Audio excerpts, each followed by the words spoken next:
Fortnite was super exciting for me because this team, right from the beginning, they were really interested in UX. They knew that the type of game they were making. Remember, back then it was only Save the World, so the RPG part of Fortnite. And it's a very complex mode. It's not just a game that you play 5 minutes and then you put it down. So there were a lot of challenges, and the team was very aware of that. And they really wanted to have a strong UX process. Celia Hodent is known for her UX design work on hit games like Fortnite and Rainbow Six, and for her excellent book, The Gamer's Brain. Join us as we explore the intersection of games, brains, and psychology with Celia Hodent. I'm so excited to welcome Celia Hodent to Game Thinking TV. Welcome, Celia. Thank you, Amy Jo, for having me. I'm very happy to be here. You're doing so many exciting things that I just can't wait to hear about them. So my very first question is, just give us a little glimpse into your work life. What do you do, and who do you work with? What's your work life like these days? So today I call myself a game UX strategist consultant. So I mainly consult for the game industry. So could be AAA studios or smaller studios or indie developers. I help them with the development of the games and help them build a strategy, a UX strategy for the games.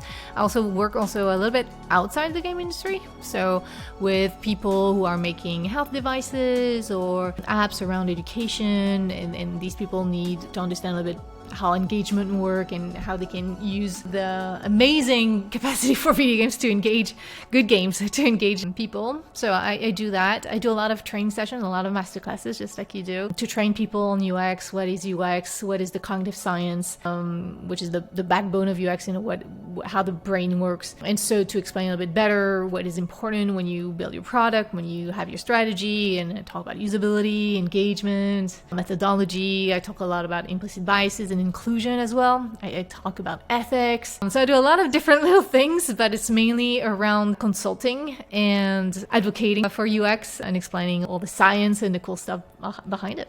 Fantastic. So being able to bring that kind of knowledge is amazing to teams. So let's wind it all the way back and find out how you acquired this point of view and this knowledge.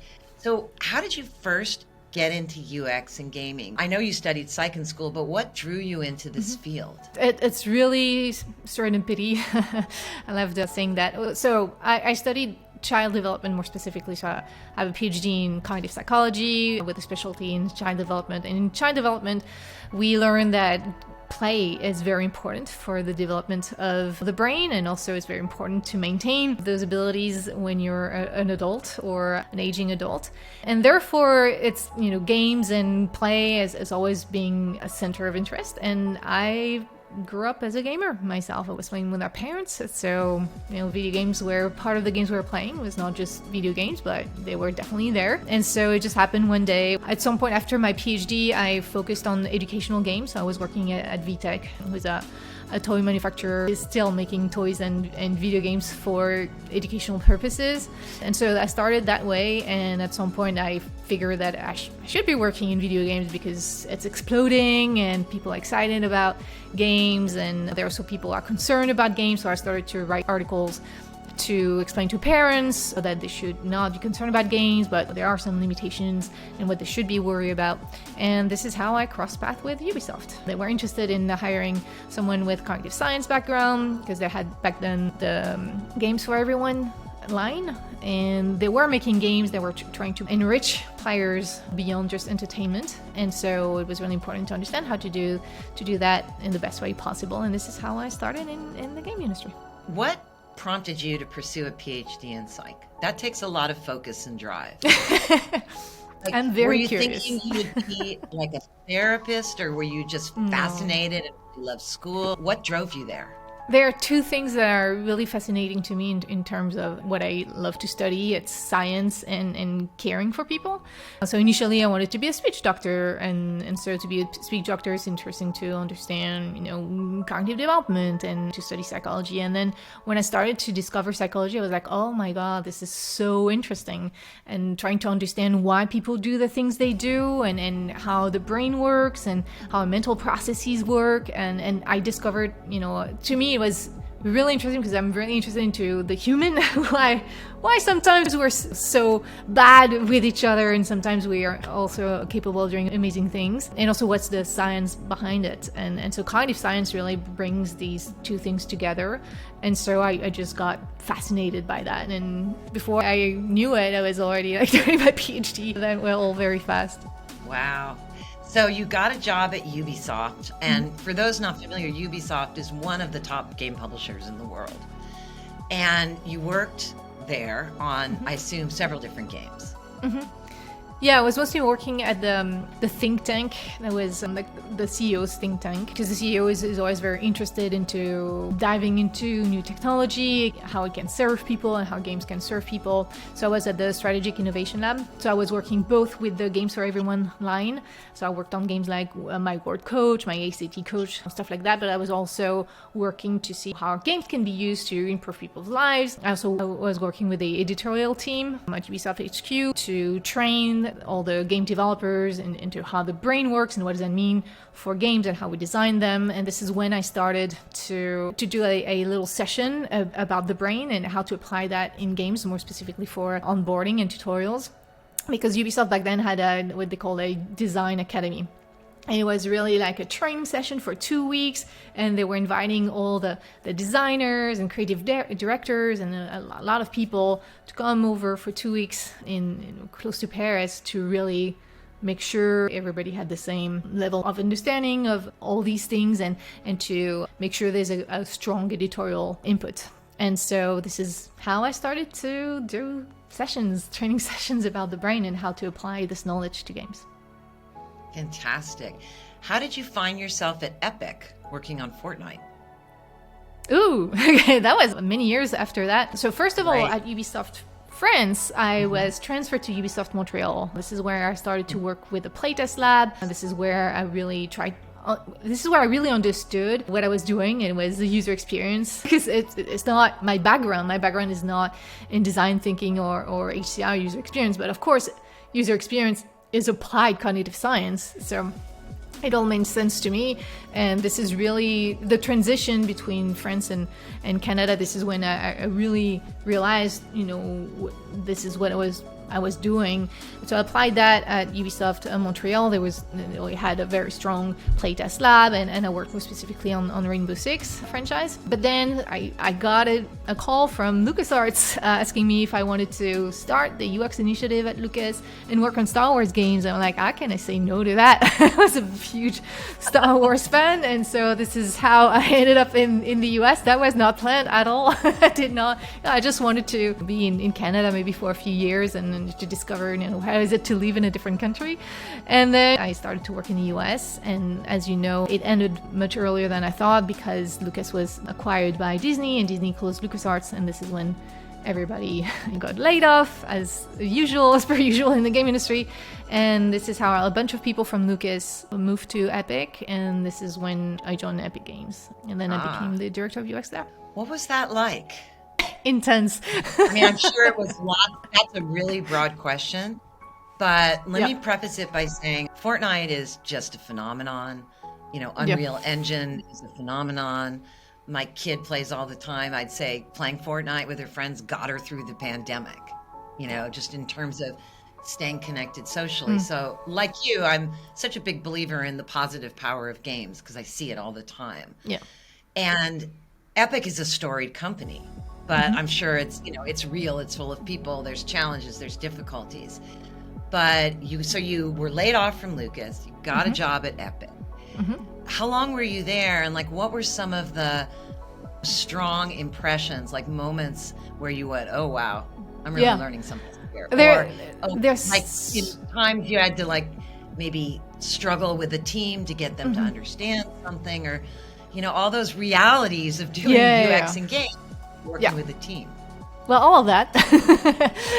So first of all, when I joined Epic, it was still a small company. I think it was like 100 and something employees. All the new employees were still standing up on the Friday stand-up meeting to introduce themselves. So it was still very small, and lots of very smart people and intense people, people super passionate, either into engineering or art or design.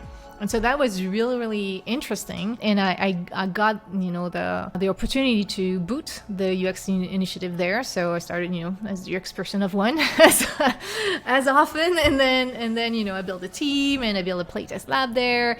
And I worked on all the different products from Unreal Engine to many different games and Fortnite. Fortnite was super exciting for me because this team right from the beginning, where they were really interested in UX, they knew that the type of game they were making, remember back then it was only Save the World, so the RPG part of Fortnite. And it's a very complex mode. There's a lot of systems and it has to be interesting for a lot of time. It's not just a game that you play 5 minutes and then you put it down. So there were a lot of challenges.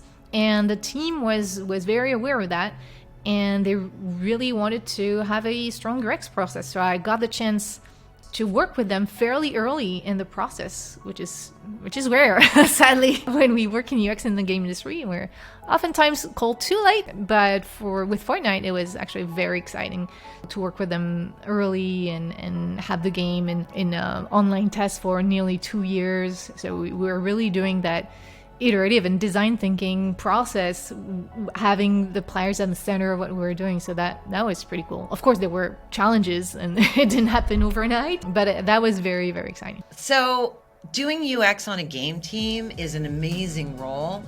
It can also be really challenging, as you know. So I'm particularly interested in this 2 years of iteration part. Mm-hmm. Can you take us inside of the realities of iterating UX? Like, how do you...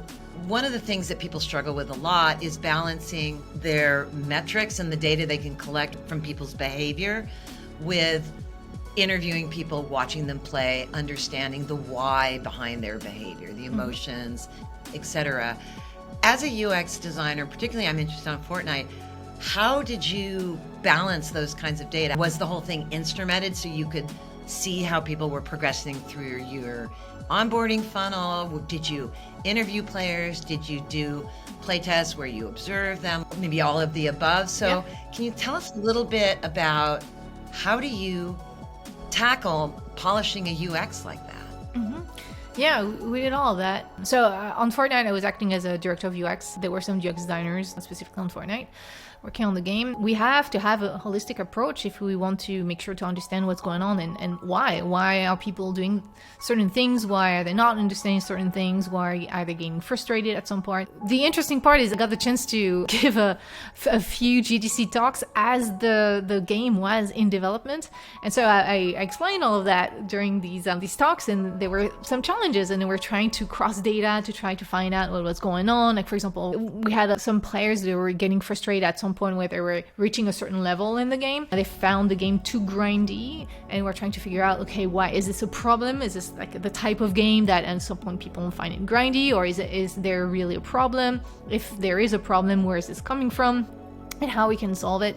And so it's by crossing all the different data and try to look into the reality of the system design that we found out at some point after multiple iterations and looking at different hypotheses, that the main issue was that a lot of players did not understand the weak point in Fortnite. So when you start harvesting an object like rock or whatever, there's a weak point popping in the UI, and it's supposed to encourage players to aim at it, and because they're gonna hit the weak point of the object and therefore harvest faster. We do want players to discover that, and the problem is that a lot of players were not using it.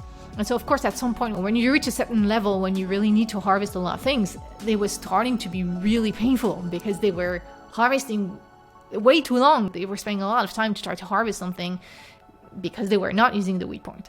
And so This is how we found stuff out by asking people through surveys what was going on and looking at, the data, what they were doing, looking at playtest sessions. It's all of that together that can help us find out what is going on and why and how we can fix that in the best way possible. Where the problem is coming from, as Don Nummern always says, it's not solving problems that is difficult, it's finding the right problems to solve. That is a great quote. One of the things that you talk a lot about, and I love sharing it with my community, is onboarding, how to do good onboarding. Yeah. And one of the things that we emphasize is the core loop or the habit loop, because the best onboarding in the world, if people don't stick around, who cares, right? Yeah. So we really focus on that, but the onboarding piece is so critical, and the work you've personally done on these games is amazing. And I'm sure every decision took so much work, right? And tuning. Can you share one kind of surprising piece of advice about onboarding that might not be so obvious to people that you've learned from wrestling with this for years? Yeah, the common mistake is to think about onboarding late in the process.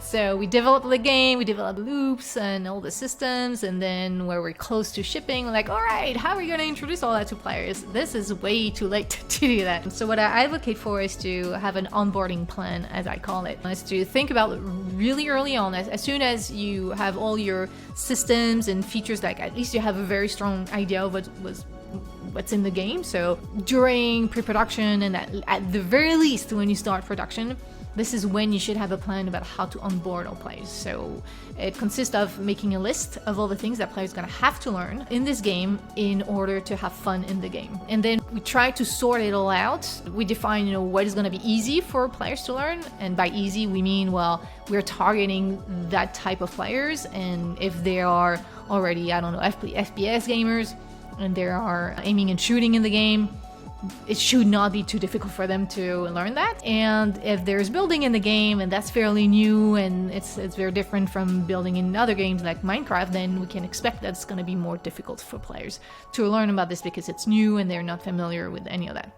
And so we classify, we sort all the different things that players are going to have to learn depending on the difficulty that we expect is gonna be for them to learn, and also how important it is for them to learn this. We don't necessarily gonna put the same emphasis on something that, yes, if they do know about that, it's better for them, but if they don't know about it, it's okay. Like, for example, the weak point system, when you play Battle Royale, it's not that big a deal. It's more of a problem when you play Save the World because it's really affecting your efficiency in harvesting, and that really matters in that mode. But in Battle Royale, you're more efficient if you know about this. But it's not that important. So depending on the modes and depending on how central it is to the experience that we want to offer, they're gonna have different priorities. And then we plan it all out, and we don't want to teach everything at the same time. We have a tendency sometimes to say, all right, this is when we're gonna teach them the whole list. And then we have a tendency to say, okay, the player and take them there and then do this and then do that. And we hope that they're gonna learn about all these things, but we have to mind the cognitive load of our players. So we want to space it out. And so we have to define when we want to teach what. And of course, depending on the game, if it's a multiplayer game, if it's free to play, if it's multiplayer and free to play, you don't have a lot of time to teach players. So we have a lot of constraints. But there are things, we can gate players. We can have at the beginning they play against AI until they reach a certain level. A lot of games do that. So it's really thinking ahead of time about what's going to be important for players to learn and why is it going to matter for them. There's also a tendency to forget about the why. Why should they care? A lot of people, when they work on the onboarding, they focus on the what. What do they need to learn? But that's not as important as why. Why should they care? Because if you think about why they should care about learning X, Y, and Z, then you can place them in a situation where they have to learn it and that it's meaningful for them. And then because it's meaningful to them, they're going to focus more on it and they're going to pay more attention to it, and therefore they're going to learn about it better. So it's mostly that, like thinking about it too late and focusing on the whats instead of focusing on the whys. You mentioned cognitive load. Explain to those who don't have a psych background, what is cognitive load and why is it so important for game design? Yeah, the cognitive load is To explain it simply, is all the things you have to pay attention at the same moment in time. And we are not good at paying attention to too many things at the same time. We can't multitask. We have a tendency to think we're okay though, but we're not. So for example, if you come back home and you had lots of groceries and you're opening the door and the phone is ringing, or like people are poking you on text message, and I don't know, there are a million things you have to do at the same time and think about at the same time. At some point, you're going to be like, where did I put my keys? And we don't remember. And we're like, and sometimes the keys end up in the fridge or whatever. We have places like this. That's because we had too much of a cognitive load, and therefore we can't really pay attention to what we're doing. So that's the cognitive load, and that happens in games. If there are too many things happening at the same time, chances are the players are not going to be able to pay attention to all of that. They're going to focus on the things that they care about. Maybe there are enemies to shoot at, so that's going to be their focus. They're not going to see all the messages that are popping here and there. And so if you try to convey too much information at the same time, the cognitive load is going to be too high, and therefore players are not going to be able to pay attention to too many things in the game. So we try to, at some point we are challenging attention skills in players, especially in action games, but we do want to do that carefully, and as players are learning about the game, they're still not familiar with everything. We don't want to add too much thing. Like, think about the first time you start a job or the first time you learn how to drive. At the beginning, everything is intense. You're like, oh, I have to pay attention to everything. But at some point, you get into routines. And as you get into routines, it's freeing some of your mental space so that you can focus on something else. That's why you should not multitask, especially as you drive. It's dangerous. Yes, the myth of multitasking. It doesn't make things go faster. So a lot of UX designers, I think, are interested in building a compelling game-like interface. In a second, we'll talk about gamification, the G word, right? But let's put that aside for a minute. What is a great piece of advice that you could offer to a UX designer who wants to create compelling and game-like interfaces? They really want to. They don't want to do something stupid.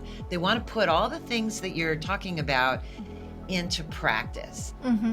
What would you tell them? What would you warn them about? What would you steer them toward? How can a UX designer get better at this? Obviously, read your books. Done. My work is done here. Mic drop. Like, say you were, you hired someone and, they were working with you, you're mentoring them. What advice would you give them? Yeah, so if they're working on games specifically, what's going to be important if they're not from games is to understand the game vernacular, because we use a specific vocabulary, and that's why when I talk with the game developers, I don't use the 10 usability heuristics from Jacob Nielsen. I use something that's very close to that, but it's really focused on what they care about and using a vocabulary that they understand. So for example, I don't say visibility of system status, I say signs and feedback. You have your signs and feedback, are they clear? They have good form, follows function. It's more a term that we use more than affordance. So really get to the vocabulary, understand what are the goals of the game designers, what they're trying to convey, and have a good game culture. Because if you work on a game, chances are that the game developers are going to tell you, oh, have you seen the system, the HUD or the crafting system in that game that just came out, or that game from 10 years ago that would work well for our systems. And so if you don't know about that game, it's complicated. So it's okay. No one can know about all the games, but you have to be ready to dive in and have a good game culture and look at how the systems were conveyed to players in different types of games. So that would be my recommendation for UX designers who want to start working in the game industry. Yep, that is really great advice. So you're in a really interesting vantage point in that you worked very deeply with some game teams, so you know what it's like to roll up your sleeves and dig in, right? Mm-hmm. But you also now consult and train and teach, which gives you the opportunity to talk to and work with many different teams. Mm-hmm. So what are some of the common mistakes that you've seen, generally teams, but specifically game teams? What are the common mistakes that you see them make when they're first bringing an idea to life? Yeah, it's a great question. And actually, It's really interesting. As I am a consultant, I already had that notion before, even though it's been big chunks on different studios. But now I can see that even more clearly. No matter the size of the game or the size of the studio, most game developers have the same problem. So that's interesting. Yeah, so it's really boils down to the same things that we were talking about, thinking about your UX strategy too late, so things like that. But something that also comes back fairly often is losing focus on what the game is about. I see that a lot at the beginning. The team is like, yeah, we're gonna make that game. These are the game pillars. They spend a lot of time defining the game pillars, and this is our audience. And then along the way, they get lost because they see some shiny new feature in a new game they just played, and they just want to add a new feature. And what I see oftentimes is that we lose the essence of the game. And that's a problem because, first of all, we can't implement everything. No game is ever perfect. And depending on what experience we want to offer and what type of game it is to what audience, we are not going to make the same decisions, and we're not going to make the same trade-offs. And so if you start to add too many things, we lose our priorities, and sometimes we're going to add a system or add a feature that actually going to be going against one of the main pillars of the game, and that's going to take a lot of time for the team to implement. And sometimes also we have to say no to new implementation, no to new features, until we fix the foundation. Sometimes games have like very deep UX issues on some of the main foundations, like for example in Fortnite, harvesting, building, shooting, combat, like these are really the core essence of the game. If there are problems really affecting the core essence of your game, at some point you have to stop adding new things on the foundation that's it's a bit shaky, because otherwise we keep adding stuff and then you end up with conundrum, and it's just like you don't even know where to start to fix the problems. So that I see that a lot as well. I'm getting PTSD listening to you, because as someone who's worked in games for so long, and a lot of the work I did was system design, the tendency to add new features, particularly when your competitions ship something and you play it and it works in your competition, you're like, oh yeah, that needs to go on our game. No! Because it's not just the feature, it's balancing it with everything else. Yeah, right? So I see, you've been through that as well. Yeah, it's more like, what can we take out? Is often exactly the best option, right? But it's hard to remove. It's easier to add. It's so true. It's so true. I think people can't really learn it till they've been through it. But man, anyone who's listening, take heed to what Celia's talking about, and you will save yourself so many headaches. What trends or development in gaming and UX are you personally following and interested in? There was, of course, the big crypto wave. Mm-hmm. Now there's a big AI wave. There's probably other things, but what are you interested in? What do you think is coming up that you're paying a lot of attention to? Well, the ethical considerations that come along with all these new technologies.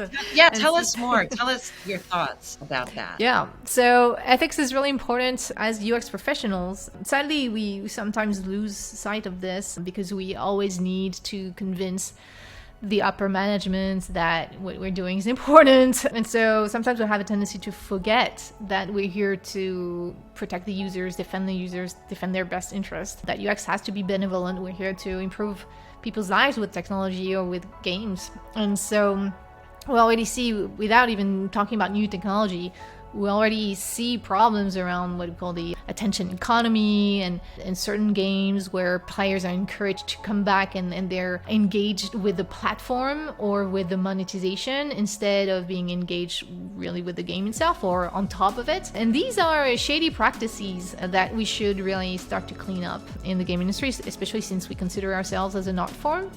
And so it's going to be really important, if we want to protect that, to really think about the sort of pressure that we put on players, not to make the game more fun or interesting, but to make the monetization more compelling or to improve our metrics in terms of retention. So with all the new technology, it's going to have new challenges, but they're kind of the same, but it was just new flavors, let's say that. And so that's really important to push that forward, and that's why I started the initiative ethicalgames.org with a few more colleagues in the game industry, so that we could try to draft what a code of ethics in our industry would look like. And the first step is to work with all the scholars that are researching stuff like loot boxes, what is the impact on players, or FOMO. When you use FOMO, when does it start to raise questions? So that's the first step. But of course, AI and crypto and all that is raising even more concerns. And so it's a lot of work to try to look into all that, because the problem is that technology moves very fast. And the morality and the ethical questions around technology, not so fast. And so there's always a big lag. And so it's important to stop and make sure that technology is indeed going to improve people's lives and not just add more clutter or more concerns. It's so amazing that you're doing that. One more question. That is, well, first of all, good for you for having the initiative and energy and idea to create an organization to deal with ethics. And so it's not just you shouting into the wind. I don't know about creating an organization, but the idea is really building bridges between academia and the game industry, because a lot of time when I talk to game industry folks, a lot of them don't even realize the pressures that are onto players, or don't necessarily know how to fight back, from things coming from the upper management that they want to implement, because again, another game is doing this and apparently they're making a lot of money, and so we should do the same on our games. And so it comes through education and teaching people, why is this problematic, in which cases, in what context, so that we can make things better, but also how we can protect workers in the game industry so that they can take a stand. Because the problem is that we don't have a lot of power right now. We get fired all the time, so it's complicated.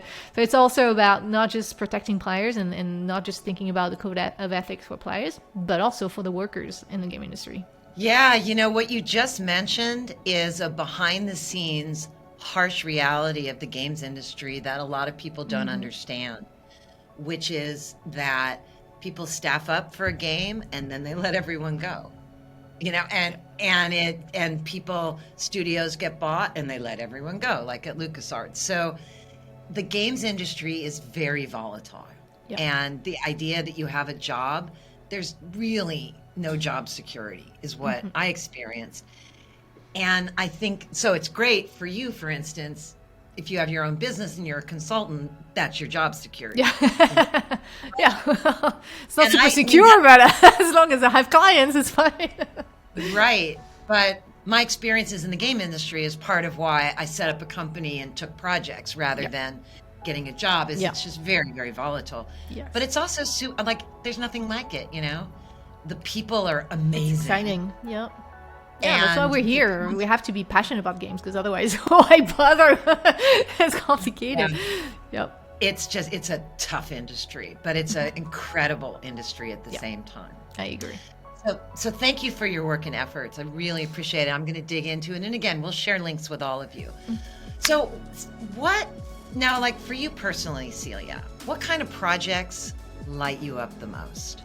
Well, different types of projects, either a project when I really truly feel that the team is super passionate about, when they it's their baby and you feel like they want to offer an amazing experience. So I love those projects. So it's usually a smaller team sometimes, or they're trying to do something new that they've never done before, and they're trying to solve new problems. So I love that, because it's really, and you can feel, the excitement on the team. I love projects also that are trying to make a difference in the world, whether it is for inclusion or the environment, or fighting for something important, or for education. So I always love these projects where there's a goal to improve human lives, or to fight for a cause. So I would say these are the two types of projects that I'm really excited about. That's awesome. What do you feel like your superpower is? I don't know about that. Okay, so I know I'm not too bad at advocating for science and explaining complicated things in a relatable way so that we can all speak the same language. So I'm not too bad at that. And I think I'm not too bad either at building bridges. So bringing people together is something I love doing. It's always about the people more than anything else. And so having a community like the Game UX Summit or the GDC UX Summit, I love it's a lot of work that doesn't bring any money, but it's so great to just see all the people and we're together, and also see the new people coming in and helping them out. I really love that. So I think I'm not too shitty at doing that. Wow. That really harkens back to your original background, in psych and understanding and helping people. So that's cool. What was your biggest challenge as a game designer at Epic? Or I was not a game designer, but let's say the most important game design challenge at Epic. Well, I'm gonna talk about Fortnite because this was really the project that I worked the most on. Is, like I said earlier, like trying to take that huge game with all the systems and make it digestible for players, and then thinking about how we're going to introduce all of that and how we're going to make it interesting. And there's still a lot of things that right before I left we hadn't solved, of course, like anything, but that was so challenging, like all the different systems and all, how the stats for your home base, and you get survivors and that change your stats depending on where you put them, and it was fairly complex. And so trying to convey all of that was a great game design challenge, I would say. That is a great one. Thank you so much. My pleasure. For joining us today and sharing your wisdom and stories and tips. It's just fantastic. Hey, we Rowan. loved having you here. Celia, where can everybody go to find out about what you're doing and how they can go deeper and learn from you?